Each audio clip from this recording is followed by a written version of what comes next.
Hello बच्चों, नवांको डिजी lessons class में आपका स्वागत है। मैं वंदना भार्गव आज आपको संस्कृत के चैप्टर 6 को पढ़ाने जा रही हूँ, जिसका नाम है यशः शरीरम, जिसका अर्थ होता है यश रूपी शरीर। बच्चों, ये चैप्टर परीक्षा की दृष्टि से बहुत ही महत्वपूर्ण है। इस चैप्टर में से परीक्षा में आपको निश्चित ही या तो 5 नंबर का क्रम संयोजन वाला प्रश्न मिलेगा या फिर 5 नंबर का आपको एक गद्यांश मिलेगा, जिसके 5 प्रश्न दिए होंगे और उन प्रश्नों के आपको उत्तर देना होंगे।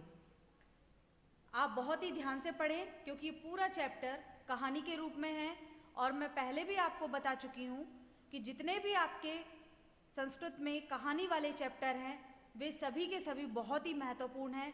उन्हीं चैप्टर्स में से आपको जो परीक्षा में क्रम संयोजन वाला प्रश्न आता है या गद्यांश वाला प्रश्न आता है, इन्हीं चैप्टर्स में से आएगा, जिसमें यशः शरीरम अर्थात यश रूपी शरीर, यह चैप्टर बहुत ही महत्वपूर्ण है।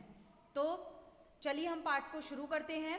षष्ठः पाठः यशः शरीरम, यश रूपी शरीर। सबसे पहले जो रेड बॉक्स में इस पाठ के बारे में थोड़ा सा सारांश दिया हुआ है, हम वो पढ़ेंगे, फिर हम कहानी को पढ़ेंगे। चलिए पढ़ते हैं। संसारे बहवः जनाः जन्म गृह्णन्ति। संसारे अर्थात संसार में, बहवः अर्थात बहुत सारे, जनाः अर्थात लोग, जन्म गृह्णन्ति अर्थात जन्म लेते हैं। अर्थ हुआ इसका, संसार में बहुत से लोग जन्म लेते हैं, किंतु तेषु किंतु उनमें, अल्प जनाः अर्थात थोड़े लोग, एव ही संसारे संसार में, ख्यातिम प्राप्य यशो लभन्ते ख्याति और यश प्राप्त करते हैं। फिर से पाठ की लाइन का अर्थ करती हूँ। ही संसारे बहवः जनाः जन्म गृह्णन्ति किंतु तेषु अल्प जनाः एव संसारे ख्यातिम प्राप्य यशो लभन्ते। अर्थात संसार में बहुत से लोग जन्म लेते हैं, किंतु उनमें थोड़े लोग ही संसार में ख्याति और यश प्राप्त करते हैं। यह हम सभी जानते हैं। यश कौन प्राप्त करता है? जो निस्वार्थ भाव से सिर्फ अपना कर्म करता है, समाज के लिए सोचता है, केवल वे ही लोग यश प्राप्त करते हैं। और बाकी जो सिर्फ स्वयं के बारे में ही सोचते रहते हैं, ऐसे लोग कभी भी यश प्राप्त नहीं करते हैं। आगे देखें, ये स्वसुखम स्वार्थम च परित्यज्य, ये अर्थात जो स्वसुखम अर्थात स्वयं के सुख और स्वार्थ को, चा का अर्थ होता है और स्वार्थ को परित्यज्य छोड़कर, लोक मंगल भावनया, लोक मंगल की भावना से या लोक कल्याण की भावना से, यानी संसार के कल्याण की भावना से, लोक कल्याणार्थम कार्यम कुर्वन्ति, संसार के कल्याण के लिए कार्य करते हैं। ते एव वे ही यशः शरीरेण जीवन्ति, वे ही यश रूपी शरीर से जीवित रहते हैं। जो अपने स्वयं के सुख और स्वार्थ को छोड़कर संसार के मंगल अर्थात कल्याण की भावना से और संसार के कल्याण के लिए कार्य करते हैं, वे ही यश रूपी शरीर से जीवित रहते हैं। आगे, ये स्वार्थ मात्रम चिंत्यति, और जो केवल अपने स्वार्थ मात्र की ही चिंता करते हैं या सोचते हैं, ते तु वे तो जीवंतो अपि मृता एव तिष्ठन्ति, वे तो जीवित रहते हुए भी मृता एव तिष्ठन्ति, मरे हुए के एव अर्थात समान ही हैं। जो सिर्फ स्वयं के सुख के बारे में या स्वार्थ के बारे में ही सोचते हैं, वे तो जीवित रहते हुए भी मरे हुए के समान ही हैं। अस्याः भावनायाः, इसी भावना के विकासाय, विकास के लिए, बाल अवबोधनाय, और बालकों के बोध अर्थात ज्ञान के लिए, संकलिता कथा अत्र प्रस्तुयते, संकलित रूप में यह कथा प्रस्तुत है। आइए हम कहानी पढ़ते हैं अब। गंगा तीरे मार्कंडेयः नाम कश्चन मुनि वसति स्म। गंगा के किनारे मार्कंडेय नाम के कोई मुनि रहते थे। तस्य गुरुकुले बहवः शिष्याः आसन्, उनके गुरुकुल में बहवः अर्थात बहुत सारे शिष्य थे। वासुदेवः तस्य प्रियः शिष्यः, और वासुदेव उनका प्रिय शिष्य था। मार्कंडेय नाम के जो ऋषि थे, उनका प्रिय शिष्य का नाम क्या था? वासुदेव। तस्य 12 वर्षात्मकम अध्ययनम यदा समाप्तम, उनका या उसका जब 12 अर्थात 12, जब उसका 12 वर्ष का अध्ययन अर्थात पढ़ाई, यदा समाप्तम जब समाप्त हो गई, तदा गुरु तम आहूय अवदत्, तब उसके गुरु ने उसको बुलाया और बोला कि शिष्य अधुना भवान सर्व विद्या पारंगतः अस्ति, कि शिष्य अधुना अर्थात अब, भवान अर्थात आप सभी विद्याओं में निपुण हो गए हैं। सर्व विद्या पारंगतः अर्थात सभी विद्याओं में निपुण हो गए हैं, या आपने सभी विद्याओं को अच्छी तरह से सीख लिया है। अतः इतः परम, अतः इसलिए यहाँ से दूर, स्वग्रामम गंतुम अर्हति भवान, इसलिए यहाँ से दूर आपको अब अपने गांव जाना चाहिए।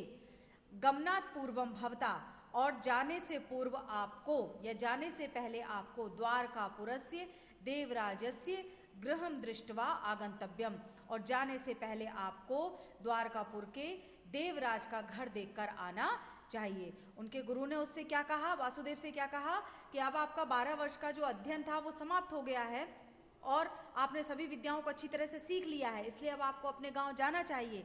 लेकिन उनके गुरु जो थे उनको कुछ व्यवहारिक शिक्षा भी देना चाहते थे, इसीलिए उन्होंने उससे कहा कि जाने से पहले आपको द्वारकापुर एक जगह का नाम है और वहां पर कोई देवराज नाम का व्यक्ति रहता था, उसके घर जाना चाहिए और उसका घर देखकर आना चाहिए। किंतु गृहस्यांतः नागंतव्यमिति, किंतु घर के अंदर नहीं जाना चाहिए। गुरु ने क्या कहा कि घर, उसके घर तो जाओ लेकिन उसके घर के अंदर मत जाना, ऐसा उनके गुरु ने निर्देश दिया। अगला पैराग्राफ, वासुदेवः तस्मिन् एव दिने, वासुदेव इसीलिए उस ही दिन द्वारकापुरम प्रति प्रस्थितवान, द्वारकापुर के लिए प्रस्थान कर गया अर्थात चला गया। और दिन त्रयात्मकस्य प्रयाणस्य, और 3 दिन चलने के अनंतरम पश्चात तम ग्रामम प्राप्य, उस गांव में पहुंचकर सह ग्राम द्वारे स्थितान जनान अपृच्छत, उसने गांव के द्वार पर खड़े हुए लोगों से पूछा। जब हम किसी गांव में जाते हैं तो गांव का एक मुख्य द्वार होता है, वहां पर लगभग जो गांव के लोग होते हैं, कुछ लोग आपस में बातचीत करते रहते हैं। तो ऐसे ही जब वो गांव के द्वार पर पहुंचा, 3 दिन चलने के बाद जब वहां गांव में पहुंचा तो गांव के द्वार पर स्थित कुछ लोग वहां जो खड़े हुए थे उनसे उसने पूछा कि देवराजस्य गृहम कुत्र इति, कि देवराज का घर कहाँ है। ऐसा जैसे ही उसने ये पूछा कि देवराज का घर कहाँ है, तो लोगों का उत्तर था वृथा किमर्थम गम्यते तत्र, कि वृथा अर्थात व्यर्थ में, किमर्थम अर्थात किस लिए, गम्यते तत्र वहां जाते हो, कि व्यर्थ में वहां क्यों जाते हो, ऐसा उत्तर लोगों ने दिया। और इति उपेक्षया वदन्तः ते देवराज गृह स्थलम सूचितवन्तः, और ऐसा उन्होंने उपेक्षा से बोलते हुए, जब कोई व्यक्ति हमें पसंद नहीं होता है और यदि उस व्यक्ति के बारे में कोई हमसे बात करता है या पूछता है तो हमें कैसा लगता है, बुरा लगता है, और हम ऐसे ही नकारते हुए उस व्यक्ति के बारे में या तो जवाब नहीं देंगे और देंगे तो घृणा की दृष्टि से देंगे। तो ऐसे ही उन लोगों ने भी क्या उत्तर दिया, वृथा किमर्थम गम्यते तत्र, और ऐसा ही उपेक्षा से बोलते हुए उन्होंने देवराज के गृह स्थल को सूचित किया। ऐसे ही बस झूठ झूठ का ऐसे ही बता दिया कि जाओ वहां पर है, और वो लोग वहां से चले गए। अग्रे गतः सह कूपात जलम उद्धरन्तीम महिलाम याचित्वा जलम प्राप्य तत्पिबन्ताम अपृच्छत। अग्रे गतः आगे जाते हुए, सह उसने, कूपात जलम उद्धरन्तीम कुएं से जल निकालती हुई, किसी महिलाम याचित्वा महिला से, याचित्वा जलम प्राप्य महिला से जल मांगकर पीते हुए, तत्पिबन अर्थात पीते हुए, ताम अपृच्छत उस महिला से पूछा। क्या पूछा, जब वह आगे गया तो वहां पर एक महिला थी जो कुएं से जल निकाल रही थी और वासुदेव बहुत प्यासा हो चुका था, तो उसने उस महिला से जल मांगा और पानी पीते हुए उससे पूछा। क्या पूछा कि देवराज गृहम कुत्र, कि देवराज का घर कहाँ है। और जैसे ही उसने पूछा तो उस महिला ने भी क्या कहा कि तस्य पापिनः नाम किमर्थम मम पुरतः उच्चारयति भवान, कि उस पापी का नाम आप मेरे सामने, मम पुरतः अर्थात मेरे सामने, किस लिए उच्चारित कर रहे हैं। क्या कहा उसने उपेक्षा की दृष्टि से, जैसे उसने सुना कि देवराज का घर कहाँ है तो नाम सुनते से ही उसने क्या उत्तर दिया कि उस पापी का नाम किस लिए आप मेरे सामने पुकार रहे हैं या बोल रहे हैं। और इति वदंती सा महिला ततः निर्गच्छत एव, और ऐसा बोलती हुई वह महिला वहां से चली गई या निकल गई। देखिए, एक व्यक्ति ऐसा होता है जिसे सब पसंद करते हैं और एक व्यक्ति ऐसा होता है जिसे कोई पसंद नहीं करता है। ऐसा ही था देवराज, जैसे ही कोई उसका नाम लेता था तो लोगों को बुरा लगता था। जैसे गांव के द्वार पर स्थित लोगों से वासुदेव ने पूछा कि देवराज का घर कहाँ है, तो उन्होंने भी क्या बोला कि व्यर्थ में वहां क्यों जाते हो, और उपेक्षा से उसके घर को बताया। आगे गया तो एक महिला मिली जो कि जल निकाल रही थी कुएं से। उसने उससे पानी मांगा और उससे पूछा कि देवराज का घर कहाँ है। तो उस महिला ने भी क्या उत्तर दिया कि उस पापी का नाम मेरे सामने आप क्यों ले रहे हैं। फिर वह महिला वहां से चली गई। अगला पैराग्राफ देखते हैं। फिर भी वासुदेव को सही उत्तर नहीं मिला तो किंचित अग्रे गतः, कुछ आगे वह गया और वासुदेवा कंचित देवालयम अपश्यत, और वासुदेव ने किसी देवालय, देवालय का अर्थ होता है मंदिर, किसी मंदिर को देखा। तत्र प्रसादत्वेन भोजन वितरणम प्रचलति स्म, वहां पर प्रसाद के रूप में भोजन का वितरण चल रहा था। कहने का अर्थ वहां पर भंडारा हो रहा था, जिसे पंजाबी लोग जो होते हैं वो लंगर कहते हैं और हम लोग क्या कहते हैं, भंडारा कहते हैं। वहां पर प्रसाद के रूप में भोजन का वितरण चल रहा था। नितराम बुभुक्षितः वासुदेवः, नितराम अर्थात अत्यधिक भूखा, बुभुक्षिता अर्थात भूखा, बहुत अधिक भूखा। चूंकि वासुदेव बहुत दूर से चलकर आया था इसीलिए बहुत भूखा हो चुका था। और बहुत अधिक भूखा वासुदेव जना नाम पंक्वतौ उपाविशत, लोगों की पंक्वतौ अर्थात पंगत में, उपाविशत अर्थात बैठ गया। बहुत अधिक भूखा वासुदेव वहां पर लोगों की पंगत में बैठ गया। और भोजन समय स्वपार्श्वे, और भोजन के समय अर्थात जब वो भोजन कर रहा था तो स्वपार्श्वे उपविष्टवंतम, अपने पास में बैठे हुए, कंचित जन्म अपृच्छत, किसी व्यक्ति से वासुदेव ने पूछा। क्या पूछा? जब भोजन कर रहा था तो उसको जब वहां जिन लोगों से पहले उसने पूछा था कि देवराज का घर कहाँ है और वहां से उसको सटीक उत्तर नहीं मिला, तब वह मंदिर पहुंचा और भोजन कर रहा था। उस समय अपने पास में बैठे हुए किसी व्यक्ति से उसने फिर पूछा। क्या पूछा? कि देवराजः किम धनिकः, क्या देवराज धनवान है? इति, ऐसा। तदा सह स्वपार्श्वस्थः जनः धिक् भवन्तम, तब उस पास में बैठे हुए व्यक्ति ने क्या उत्तर दिया? धिक् भवन्तम, धिक्कार है आपको, अर्थात उसे बहुत गुस्सा आया। और क्या उत्तर दिया उसने? कि धिक्कार है आपको, भोजन काले तस्य पापिनः नाम स्मारितम, भोजन के समय आपने उस पापी का नाम याद दिला दिया। अब आप कल्पना कीजिए कि वह व्यक्ति कितना खराब होगा जिस व्यक्ति का कोई नाम भी लेना पसंद नहीं कर रहा है। क्या कहा उस व्यक्ति ने?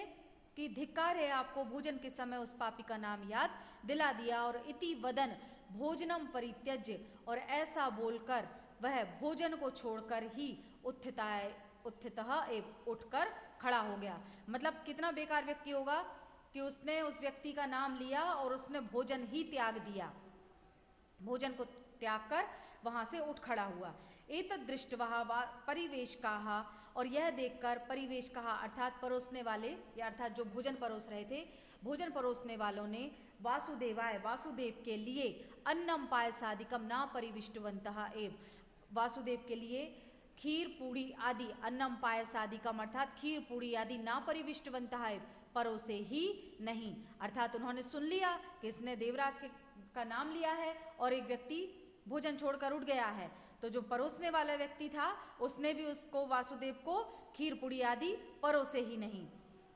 और अपूर्णोदरः एव सह ततः उत्थितवान, और अपूर्णोदरः अर्थात अधूरे पेट ही या खाली पेट ही वह वहां से उठ खड़ा हुआ। उठना ही पड़ेगा, जब खाना ही नहीं मिलेगा तो बैठकर वह क्या करता वहां पर।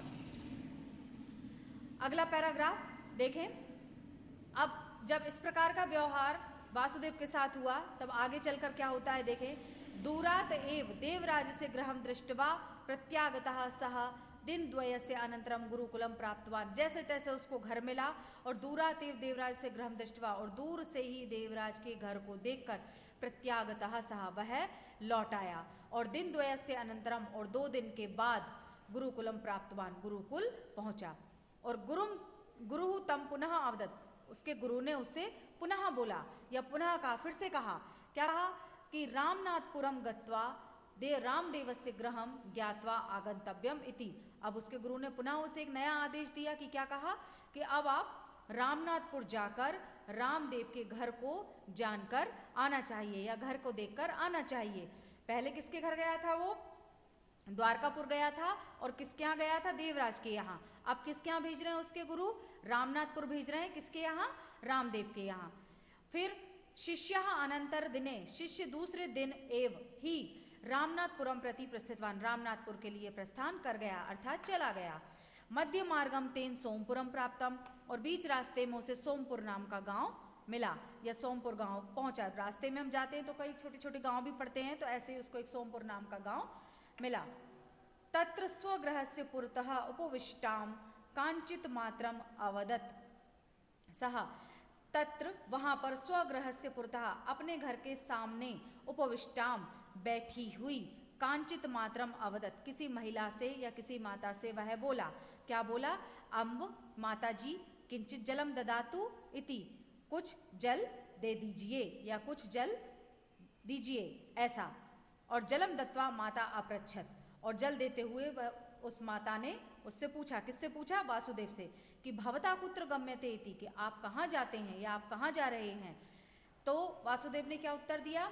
रामदेवस्य गृहं प्रति, रामदेव के घर के लिए। इति अवदत वासुदेवा, ऐसा वासुदेव ने बोला। आगे क्या हुआ? जैसे ही उसने कहा रामदेव के घर के लिए, तो उस महिला ने क्या कहा? देखिए, अहो प्रातः स्मरणीय सहा, अरे वह प्रातः स्मरणीय है या याद करने के योग्य है। जैसे ही रामदेव का नाम लिया, महिला खुश हो गई और क्या कहा उसने? अहो, मतलब प्रसन्नता से अहो बोलते हुए, आहा वह सुबह सुबह याद करने योग्य है। इति उक्त्वा सा माता, ऐसा बोलकर उस माता ने वासुदेवम, वासुदेव के लिए स स्नेहम अंतः नीत्वा, स्नेह पूर्वक अंदर ले जाकर भोजनादिकम दत्वा, भोजन आदि देकर सत्कृतवती, उसका सत्कार किया। अब विपरीत अवस्था हो गई। देवराज का नाम जैसे ही वो लेता था तो लोग उसको दुत्कार देते थे या उपेक्षा से उत्तर देते थे, और यहाँ जैसे ही उस महिला ने रामदेव का नाम सुना तो महिला इतनी खुश हो गई और वासुदेव को अपने घर के अंदर ले गई, स्नेह पूर्वक उसको अपने घर के अंदर बैठाया और भोजन आदि देकर उसका सत्कार किया। आगे क्या हुआ? ततः निर्गतः वासुदेवः, वहां से निकलकर वासुदेव रामनाथपुरम प्राप्य, रामनाथपुर पहुंचकर रामदेवस्य गृहं कुत्र, रामदेव का घर कहाँ है? इति कंचित अपृच्छत, ऐसा किसी से उसने पूछा। सह अपि, और वह भी सत्कृत्य, उसने भी उसका सत्कार किया और स्वयं आगते रामदेव गृहं प्रादर्शयत, उस व्यक्ति ने भी उसका सत्कार किया और आकर रामदेव के घर को, स्वयं आकर रामदेव के घर को दिखाया। देखिए, देवराज का घर तो कोई नहीं बताना चाहता था, लेकिन रामदेव का जैसे ही नाम कोई सुनता था तो लोग खुश हो जाते थे। जैसे कि उस महिला ने सुना तो वासुदेव को भोजन करवाया, उसका सत्कार किया। फिर रामनाथपुर वासुदेव जैसे ही पहुंचा तो वहां पर एक व्यक्ति से उसने पूछा कि रामदेव का घर कहाँ है, तो उस व्यक्ति ने उसका सत्कार किया और स्वयं आकर रामदेव के घर को दिखाया। और दूरातेव तत् दृष्टवा, और दूर से ही उसको देखकर वासुदेवः, वासुदेव गुरुकुलम प्रत्यगच्छत, गुरुकुल के लिए फिर से लौट गया। दोनों ही विपरीत स्थितियां हो गई। अब जैसे ही वह गुरुकुल लौटा तब क्या हुआ? दिन द्वयस्य अनंतरम गुरु अकथयत, 2 दिन के पश्चात गुरु अकथयत, गुरु ने कहा। क्या कहा? वासुदेव भवान इतः स्वगृहं गंतुम अर्हति, कि वासुदेव अब आपको अपने घर जाना चाहिए। और गमनात् पूर्वम, जाने से पहले, भवता आपको देवराज रामदेवयोः पूर्णः परिचयः प्राप्तव्यः इति, और जाने से पूर्व आपको देवराज और रामदेव का पूर्ण परिचय प्राप्त कर लेना चाहिए। पहले गुरु ने क्या कहा था कि पहले आप वासुदेव से कि पहले आप द्वारकापुर जाओ और देवराज का घर देख कर आओ, परंतु उसके घर नहीं जाना। फिर वासुदेव ने वैसा ही किया। दोबारा जब वो गुरुकुल गया तो गुरु ने उसे नया आदेश दिया कि अब आप रामनाथपुर जाओ और रामदेव का घर देख कर आओ। फिर वासुदेव ने वैसा ही किया। फिर गुरुकुल पहुंचा, तब उसके गुरु ने तीसरा आदेश दिया कि अब आपको अपने घर जाना चाहिए और अब जाने से पहले आपको देवराज और रामदेव का पूर्ण परिचय प्राप्त कर लेना चाहिए। ऐसा क्यों बोला उन्होंने कि भाई अभी तो सिर्फ आपने देखा ही है कि ऐसा क्यों हुआ, लेकिन अब पूरा परिचय प्राप्त करो कि ऐसा एक व्यक्ति के साथ लोग कैसा व्यवहार कर रहे हैं और दूसरे व्यक्ति से उपेक्षा की दृष्टि से क्यों देख रहे हैं, तो इन सब का पता आपको लगा लेना चाहिए। फिर आगे देखें, एतम आदेशम पालयन, इस आदेश का पालन करते हुए वासुदेव पुनरअपि द्वारकापुरम प्राप्य, वासुदेव पुनः द्वारकापुर पहुंचा और देवराज से गृहम अगच्छत, और देवराज के घर आ गया। वैभवोपेतम गृहम तत्, वैभव विलासता से परिपूर्ण वह घर था, मतलब आलीशान महल जैसा उसका घर था। किसका घर था? देवराज का। द्वार रक्षकः तस्य प्रवेशम निषिद्धवान, द्वार रक्षक ने उसको प्रवेश करने से रोका। जब वैभव विलासिता से परिपूर्ण महल जैसा घर था तो द्वारपाल भी स्वाभाविक सी बात है होगा ही, तो द्वारपाल ने वासुदेव को उसके घर के अंदर जाने से उसको रोका। बहुधा प्रार्थना यदा कृता, जब बहुत प्रार्थना वासुदेव ने की, तदा सह अंतः गत्वा, तब वह अंदर गया। कौन? द्वारपाल अंदर गया और देवराजम और देवराज को वासुदेव आगमनम निवेदितवान, वासुदेव के आगमन के बारे में निवेदन किया। और जैसे ही उसने सुना देवराज ने, तो कोपेन एवं वही आगत्य, क्रोध में ही बाहर आकर देवराज ने, और जैसे ही वासुदेव का नाम सुना कि कोई उसके दरवाजे पर आया है तो देवराज को गुस्सा आ गया और क्रोध में ही बाहर आकर देवराज ने क्या कहा वासुदेव से?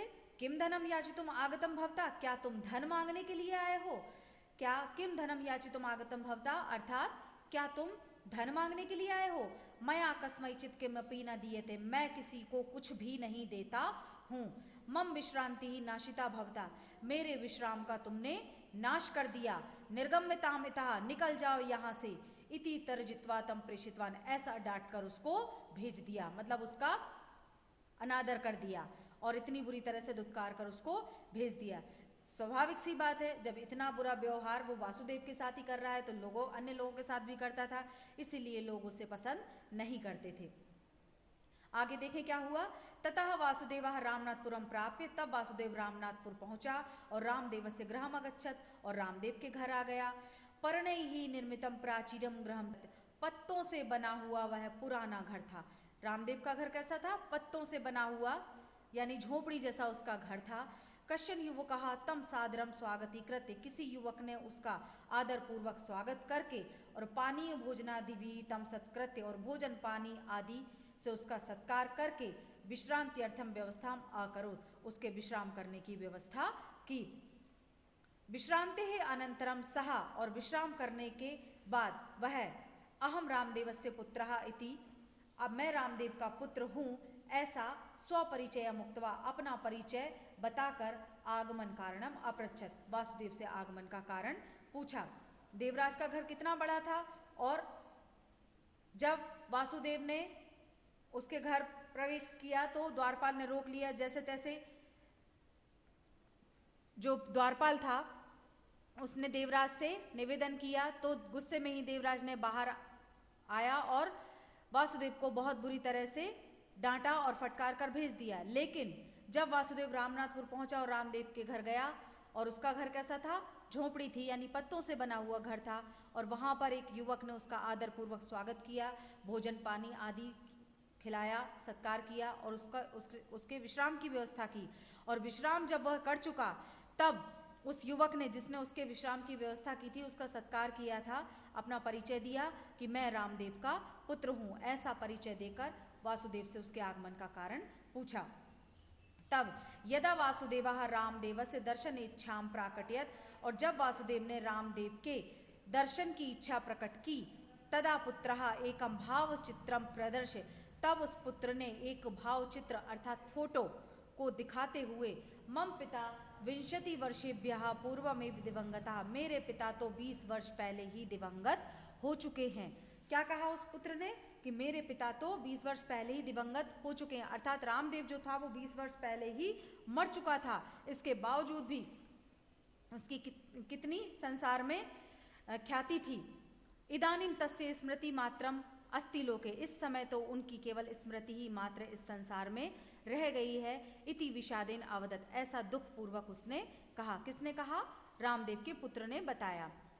रामदेवः ग्रामस्य विकासाय देवालय, चिकित्सालय, विद्यालय, ग्रंथालय, धर्मशालोद्यानानि यानी कारितवान तत्सर्वम अपश्यत वासुदेवः, रामदेव ने गांव के विकास के लिए देवालय अर्थात मंदिर, चिकित्सालय अस्पताल, विद्यालय, ग्रंथालय अर्थात लाइब्रेरी, धर्मशाला और बाग बगीचे आदि जो भी कार्य किए थे उन सभी को वासुदेव ने देखा। और ग्रामे सर्वे रामदेवम स गौरवम स्मरन्ति स्म, और इसलिए गांव में सभी लोग रामदेव को गौरव से याद करते थे। दोनों की ही विपरीत स्थिति है। आगे देखें क्या हुआ अंतिम पैराग्राफ में, कि देवराजे जीवती सती को अपि तस्मिन आदरवाना, और देवराज के तो जीवित रहते हुए भी कोई उसे आदर नहीं देता था, जबकि देवराज जीवित था। और रामदेवः तु 20 वर्षेभ्यः पूर्वमेव दिवंगतः, परंतु रामदेव तो 20 वर्ष पहले ही दिवंगत हो चुका था। चेदपि, फिर भी जनाः लोग प्रतिदिनम तम स्मरन्ति, प्रतिदिन उसको याद करते थे। इतना लंबा समय बीत गया, इसके बाद भी लोग उसे आदर से याद करते थे। क्यों? क्योंकि यह समाज हितम चिंतयति, क्योंकि जो समाज के हित के बारे में सोचता है, सह अमृतो अपि जीवति, वह मरने पर भी जीवित रहता है। और यह स्वार्थ मात्रम चिंतयति, और जो स्वयं के स्वार्थ के बारे में ही सोचता है, सह तु जीवन अपि मृतः एव, वह तो जीवित रहते हुए भी मरे हुए के समान ही है। इति अवगतवान, यह जानकर वासुदेवः, वासुदेव, मया रामदेवस्य जीवनम एव अनुसरणीयम, मुझे रामदेव के जीवन का अनुसरण करना चाहिए।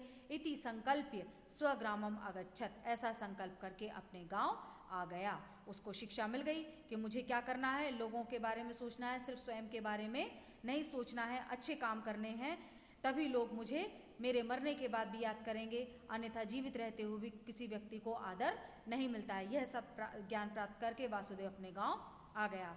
तो आशा है आप सभी को इस चैप्टर का अर्थ समझ में आ गया होगा।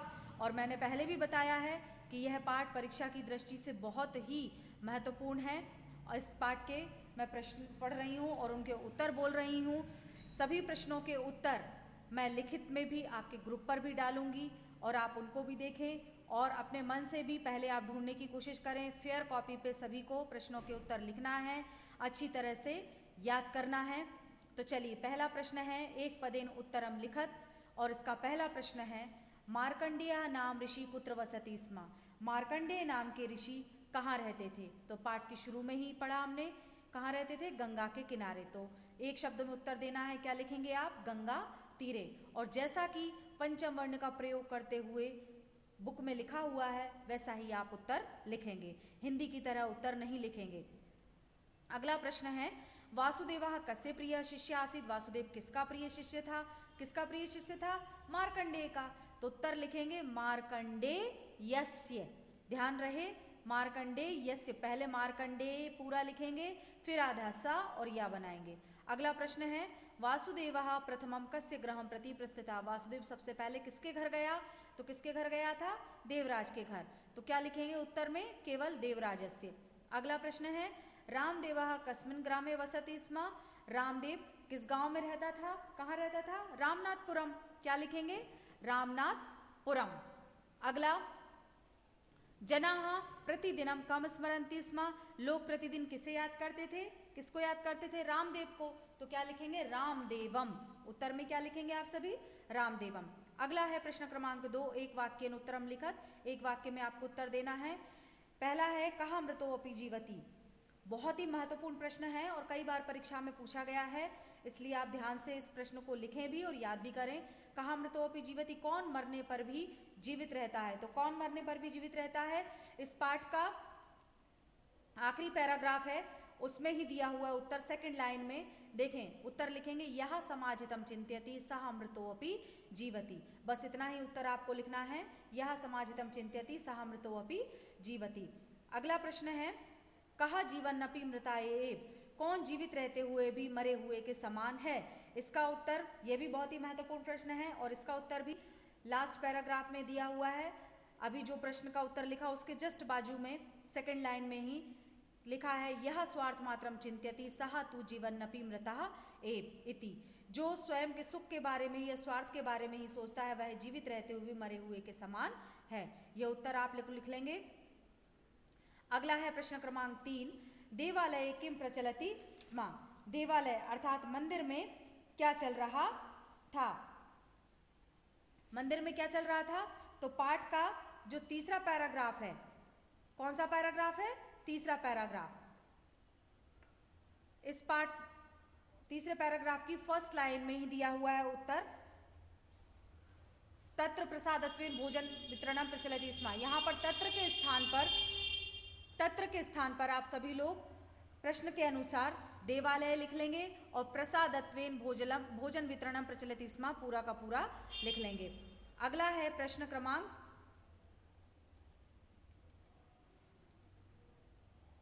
4, जलम दत्वा माता किम अपृच्छत, जल देते हुए माता ने क्या पूछा। तो पहले प्रश्न में से लिखेंगे हम जलम दत्वा माता अपृच्छत, डैश लगाएंगे और डबल इन्वर्टेड कॉमा में लिखेंगे। देखिए इस पार्ट में पेज नंबर 25 पर ही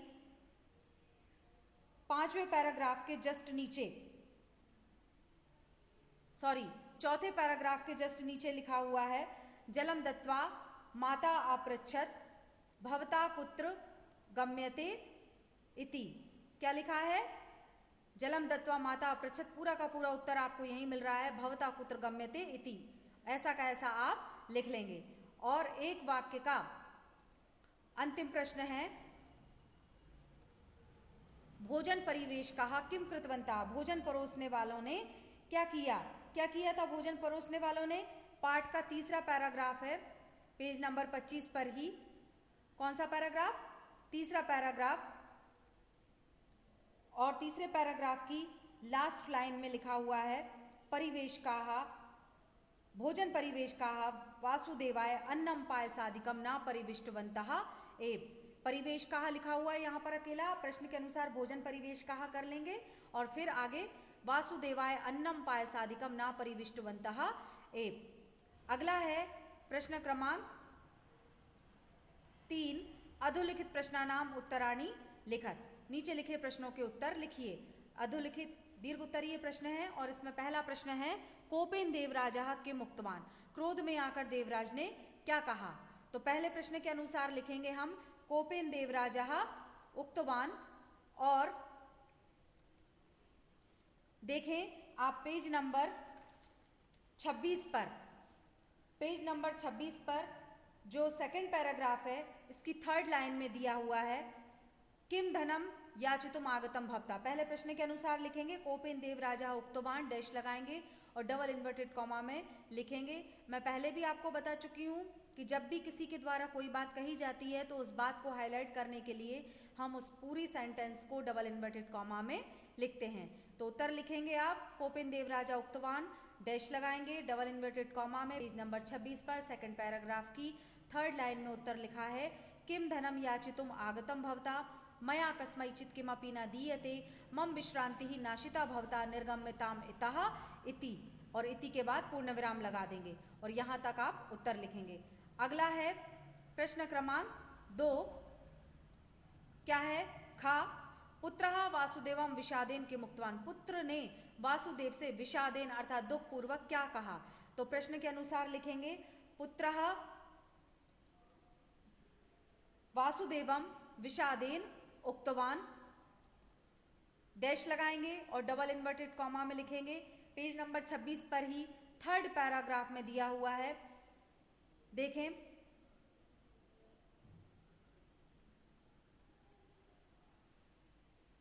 थर्ड पैराग्राफ की चौथी लाइन, मम पिता 20 वर्षेभ्यः पूर्वमेव दिवंगतः इदानीं तस्य स्मृति मात्रम अस्ति लोके इति।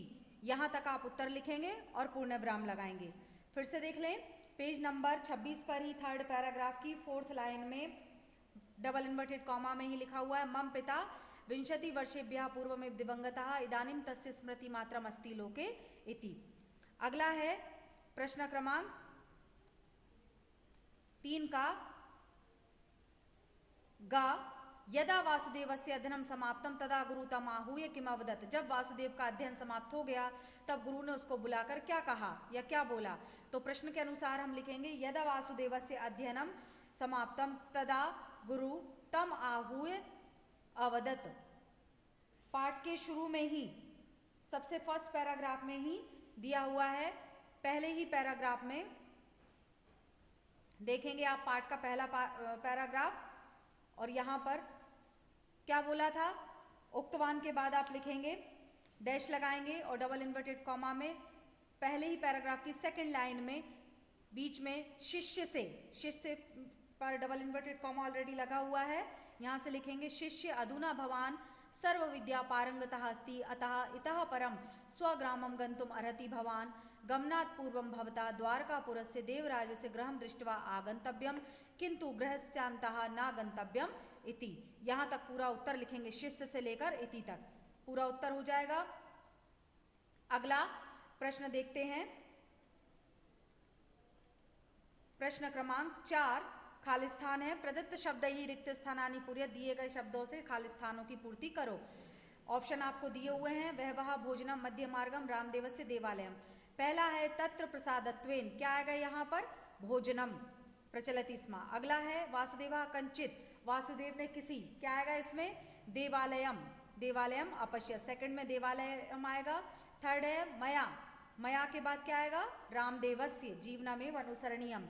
चौथा है गुरुकुले, खालिस्थान शिष्य आसन, तो यहाँ पर क्या आ जाएगा? वह। और अंतिम आएगा खालिस्थान तेन सोमपुरम प्राप्तम, तो यहाँ क्या आ जाएगा? मध्य मार्गम। अगला प्रश्न क्रमांक 5, यथा योग्यम योज्य, जोड़ियां मिलाना है। तो पहला मार्कंडेय, मार्कंडेय कौन थे? मुनि। किससे मिलान होगा इसका? मुनि से। अगला वासुदेव, वासुदेव कौन था? शिष्य, तो इसका मिलान किससे होगा? शिष्य से। अगला है द्वारकापुरम, द्वारकापुर किससे संबंधित है? देवराज से, तो यहाँ इसका मिलान देवराज से होगा। अगला रामनाथपुरम, इससे संबंधित कौन है? रामदेव, तो इसका मिलान रामदेव से होगा। और अंतिम गंगा तीरे, गंगा के किनारे क्या था? गुरुकुलम, क्या हो जाएगा? गुरुकुलम। अगला प्रश्न क्रमांक 6, शुद्ध वाक्य नाम समक्षम आम, अशुद्ध वाक्य नाम समक्षम ना इति लिखा। शुद्ध वाक्यों के सामने आम और अशुद्ध वाक्यों के सामने ना लिखना है। पहला है गुरुकुले वैवाह शिष्यासन, गुरुकुल में बहुत से शिष्य थे, तो यहाँ पर क्या आ जाएगा? आम। दूसरा है मध्य मार्गम तेन रत्नपुरम प्राप्तम, बीच रास्ते में उसे रत्नपुर ग्राम मिला, तो रत्नपुर मिला था कि सोमपुर? सोमपुर, तो ये क्या है? गलत है, इसलिए क्या आएगा यहाँ पर? ना। अगला है ग्रामे सर्वे देवराजम स गौरवम स्मरंती स्म, गांव में सभी लोग देवराज को गौरव से याद करते थे। देवराज को करते थे कि रामदेव को? रामदेव को, तो देवराज को नहीं करते थे, इसलिए यहाँ पर भी क्या आएगा? ना। अगला रामदेव प्रातः स्मरणीय आसीत, रामदेव प्रातः याद करने योग्य था, बिल्कुल था, इसलिए यहाँ पर क्या आ जाएगा? आम। अगला प्रश्न क्रमांक का लास्ट, छठे का लास्ट, आमना रामदेवस्य गृहम वैभवोपेतम आसीत, रामदेव का घर वैभव विलासिता से परिपूर्ण था, अर्थात आलीशान महल जैसा था, नहीं था, झोपड़ी थी उसकी, तो यहाँ पर क्या आएगा? ना। अगला है प्रश्न क्रमांक 7, अधोलिखित पदाना मूल पदम विभक्तिम वचनम च लिखत, नीचे लिखे शब्दों के मूल शब्द और विभक्ति वचन लिखना है। यहाँ पर यथा में जैसे विषादेन का मूल शब्द विषाद है, विभक्ति तृतीया है और वचन एक वचन है। तो यहाँ पहला कूपात, कूपात का कूप, कोई चिन्ह नहीं लगाएंगे यहाँ पर, कूप पंचमी विभक्ति एक वचन है। गंगा तीरे में मूल शब्द गंगा तीर, कोई चिन्ह नहीं, विभक्ति सप्तमी, वचन एक वचन। दानेन में दान मूल शब्द तृतीय विभक्ति एक वचन। मम में अस्मद मूल शब्द है, अस्मद में द में हलंत लगाएंगे, षष्ठी विभक्ति है और एक वचन है। तम, तम में तत् मूल शब्द है और द्वितीय विभक्ति है और एक वचन है। ग्रामे में ग्राम सप्तमी, ग्राम मूल शब्द है, सप्तमी विभक्ति है और एक वचन है। अगला प्रश्न क्रमांक 8, उदाहरण अनुसारम पदानाम प्रकृतिम प्रत्ययम च पृथक कुरुत, नीचे लिखे शब्दों के प्रकृति, उदाहरण के अनुसार दिए गए पदों के प्रकृति और प्रत्यय अलग करना है। जैसे उदाहरण में दिया है वदंती, वदंती में वद धातु है, क्षति प्रत्यय है। देखें अगर हम इसको तोड़ेंगे तो वद, वदन, धन इति, वदंती। अन और अत क्षत्रिय प्रत्यय में आते, इसलिए क्षत्रिय प्रत्यय है। पहला है इसमें गंतव्यम, गंतव्यम में धातु होगी गम, मा में हलंत और तब्यत प्रत्यय है, तब्यत में ता में हलंत। अगला है प्रस्थितवान, इसमें प्र छोटा उपसर्ग है, स्था धातु है, स्था धातु कैसे लिखेंगे? आधा स और था बड़ा था में बड़ा की मात्रा, स्था, प्रधन स्था और कित्वतु प्रत्यय है। अगला है प्राप्तवान, इसमें भी छोटा प्र उपसर्ग है, आप धातु है, बड़ा आ और प में नीचे हलंत लगाएंगे और प्रत्यय कौन सा है? कित्वतु। अगला है उक्तवा, उक्तवा में ब्रू धातु है, जो कित्वा प्रत्यय लगने पर उक्त हो जाता है, ब्रू। ब लिखेंगे बकरी वाला, नीचे र लगाएंगे, जैसे कि बतख की टांग लग जाती है, ठीक है, और उसमें बड़ाऊ की मात्रा लगाएंगे, ब्रू धातु होगी और कित्वा प्रत्यय होगा। अगला है सतकृत्य, सतकृत्य में सत, त में हलंत, ये उपसर्ग है, क्री धातु है, क में ऋषि की मात्रा है और ल्यप प्रत्यय है, ल्यप में पा में हलंत, सत धन क्री धन ल्यप। अगला आगत्य, इसमें बड़ा आ उपसर्ग है, गम धातु है, मा में हलंत और ल्यप प्रत्यय है, ल्यप में प में हलंत। अगला है याचित्वा, याचित्वा में याच च में हलंत है, याच धातु है और कित्वा प्रत्यय है। और अंतिम है वदंतः, वदंतः तह टह नह किस प्रत्यय की पहचान होती है? कित प्रत्यय की पहचान होती है। इसमें वद धातु है और कित प्रत्यय है, कित में कोई चिन्ह नहीं आता, ध्यान रहे। अगला प्रश्न क्रमांक 9 है अधोलिखित शब्दानाम पर्याय शब्दान लिखत। नीचे लिखे शब्दों के पर्यायवाची शब्द लिखना है। दो दो पर्यायवाची शब्द लिखेंगे। जैसे जलम का दिया हुआ है बारी अंबु, ऐसे ही मुनि, मुनि का क्या हो जाएगा? साधु ऋषि, साधु में भी विसर्ग लगाएंगे कौमा और ऋषि में भी विसर्ग लगाएंगे। अगला है युवकः, युवकः का क्या हो जाएगा? युवा, युवा में कोई चिन्ह नहीं लगाएंगे, फिर कौमा लगाएंगे। और तरुणः, तरुणः या वयस्कः दोनों में विसर्ग लगाएंगे। अगला है अम्ब, युवा में नहीं लगाएंगे, ध्यान रहे। अम्ब, अम्ब में लिख लेंगे माता कौमा जननी, दोनों ही बिना चिन्हों के लिखेंगे। अगला है बुभुक्षितः, बुभुक्षिता जिसका अर्थ होता है भूखा, तो इसका लिखेंगे हम, एक लिख लेंगे हम क्षुधा पीड़ितः, क्षुधा पीड़ितः, क्ष क्षत्रिय वाला, छोटा ऊ की मात्रा, बड़ा धा धनुष का और पीड़ितः, क्षुधा पीड़ितः कौमा। और अगला लिख लेंगे बुभुक्षः, बुभुक्षः। क्लियर? अगला प्रश्न क्रमांक 10 अधोलिखित वाक्य नाम कथानुसारेण क्रम संयोजनम कुरुत। बहुत ही महत्वपूर्ण प्रश्न है। पाठ के शुरू में ही मैंने बताया था कि इस पाठ में से क्रम संयोजन या गद्यांश आएगा। क्रम संयोजन इसमें दिया हुआ है और कई बार वार्षिक परीक्षा में भी पूछा गया है। ये पाठ में से कुछ सेंटेंस दिए हुए हैं जो कि कहानी के अनुसार हमें क्रम से जमाने हैं। जमाते समय हम ध्यान रखें, जैसे कि इसमें पहला कौन सा हो सकता है? खा वाला। गंगा तीरे मार्कंडेय नाम कश्चन मुनि स्मा, तो आप उत्तर में क्या लिखेंगे? खा ही लिखेंगे और सेंटेंस लिख देंगे। दूसरे नंबर पे कौन सा आएगा? चा वाला, तो चा ही ऑप्शन डालेंगे और वासुदेवा तस्य प्रिया शिष्या आसीत, ये सेंटेंस लिख देंगे। तीसरे नंबर पे क्या आएगा? घा वाला, किंचित अग्रे, तो घा ऑप्शन डालेंगे और किंचित अग्रे गतः वासुदेवः कंचित देवालयम अपश्यत। अगला चौथे नंबर पर कौन सा आएगा? उसी के नीचे दिया है ङ वाला, शिष्यः अनंतरम रामनाथपुरम प्रति प्रस्थितवान। और अगले नंबर 5 पर क्या आएगा? पहला वाला ततः वासुदेवः रामनाथपुरम प्राप्य रामदेवस्य गृहम अगच्छत। और लास्ट वाला कौन सा होगा? ग वाला, ग ऑप्शन डालेंगे और लिख देंगे मया रामदेवस्य जीवनमेव अनुसरणीयम, पूर्ण विराम लगा देंगे। और इस तरह से ये चैप्टर आपका समाप्त होता है। अंतिम प्रश्न दिया हुआ है इसमें, प्रदत्तम चित्रम अवलंब्य पंच वाक्यानि रचयत। इस चित्र को देखकर और आधार मानते हुए आपको संस्कृत में 5 सेंटेंस लिखना है। इस तरह के प्रश्नों को सॉल्व करने के लिए जब आपकी रेगुलर क्लासेस स्टार्ट हो जाएंगी तब मैं आपको लिखना बताऊंगी। और चित्र को देखकर आपको, जैसे कि आप हिंदी में और इंग्लिश में लिखने को आते हैं, ऐसे ही संस्कृत में भी आते हैं। हालांकि ये प्रश्न बहुत कम पूछा जाता है परीक्षा में या नहीं के बराबर है, फिर भी परीक्षा को देखते हुए जब आपकी क्लासेस स्टार्ट हो जाएंगी तो मैं इस प्रश्न को समझाऊंगी, या बीच में मौका लगा तो जब व्याकरण का पार्ट मैं समझाऊंगी तो उस समय वाक्य रचना को समझाते हुए मैं आपको इस तरह के प्रश्नों को हल करना बताऊंगी। तो आशा करती हूँ आप सभी को ये चैप्टर अच्छी तरह से समझ में आ गया होगा। और किसी भी प्रकार का आपको डाउट हो तो आप पर्सनल भी पूछ सकते हैं, और जो आपके ग्रुप बने हुए हैं उन ग्रुप में भी आप अपने डाउट्स क्लियर कर सकते हैं। नमस्कार।